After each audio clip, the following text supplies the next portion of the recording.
नहीं, ये तो चलेगा।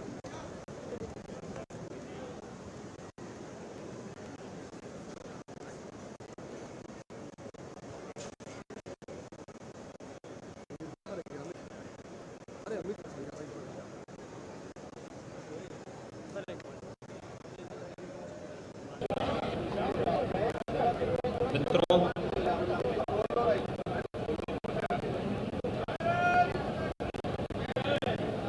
आज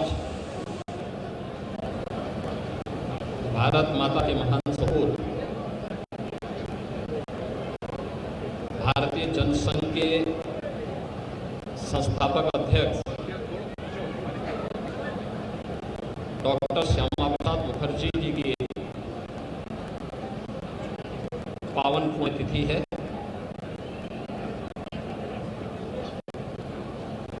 आज ही के दिन 1953 में डॉक्टर श्यामा प्रसाद मुखर्जी जी ने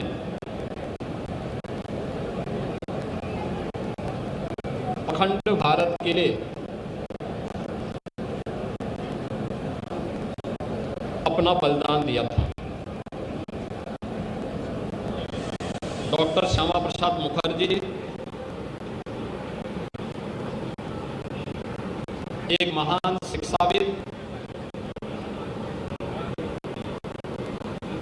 महान स्वतंत्रता संग्राम सेनानी,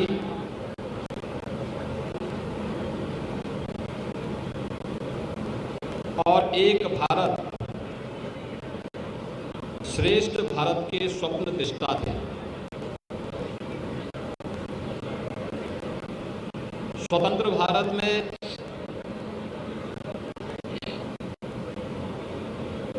कैबिनेट मंत्री के रूप में उन्होंने देश को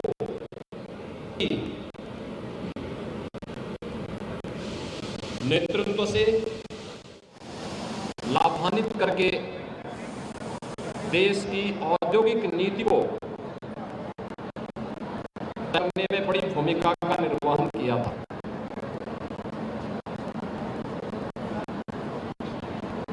इसके अंदर खाद्य आवश्यकता की पूर्ति की जा सके, खाद्य मंत्री के रूप में भी स्वतंत्र भारत के पहले मंत्री के रूप में उन्होंने एक बड़ी भूमिका का निर्वहन किया था। उन्होंने केंद्रीय कैबिनेट से पंडित नेहरू के नेतृत्व की सरकार के द्वारा आजादी के बाद राष्ट्रीय एकता और अखंडता के साथ किए जा रहे खिलवाड़ देखते हुए उन्होंने इस्तीफा दिया था और भारतीय जनसंघ के पहले अध्यक्ष के रूप में उन्होंने देश के अंदर एक राजनीतिक शुरुआत को आगे बढ़ाया था। जब आजादी के तत्काल बाद संविधान लागू 1950 में हुआ, 1952 में प्रथम आम चुनाव के बाद देश के संविधान में धारा 370 को डाल करके राष्ट्रीय एकता को चुनौती देने का काम तब सरकार ने किया था। कसमें परमिट सिस्टम लागू किया गया और देश की सुरक्षा के साथ राष्ट्रीय एकता अखंडता को स्वयं सरकार में बैठे हुए लोग ही चुनौती देने लग गए थे। तब एक देश में एक प्रधान, एक धान और एक निशान का उद्घोष करते हुए डॉक्टर श्यामा प्रसाद मुखर्जी जी ने कश्मीर में प्रवेश किया था उनको गिरफ्तार कर दिया गया।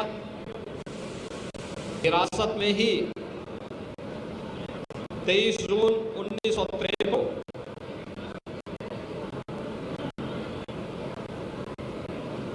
जम्मू कश्मीर के जेल में उनका बलिदान हुआ। डॉक्टर श्यामा प्रसाद मुखर्जी जी ने 1953 में जो सपना देखा था, एक भारत का, अखंड भारत का और सुरक्षित भारत का, उसे साकार होने में 65-66 वर्ष लगे। जब प्रधानमंत्री मोदी जी के नेतृत्व में 5 अगस्त 2019 को कश्मीर में धारा 370 समाप्त हुई और आज जम्मू कश्मीर लोकतांत्रिक मूल्यों और आदर्शों के साथ भारत के संविधान की भावनाओं के अनुरूप एक भारत भारत की परिकल्पनाओं को साकार कर रहा है। कश्मीर में धारा 370 का डॉक्टर श्यामा प्रसाद मुखर्जी जी के प्रति प्रधानमंत्री मोदी जी की और भारतीय जनता पार्टी नेतृत्व की सरकार एक कृतज्ञता है। भारत माता के ऐसे महान सपूत को, जिन्होंने एक प्रखर शिक्षाविद के रूप में, महान स्वतंत्रता संग्राम सेनानी के रूप में,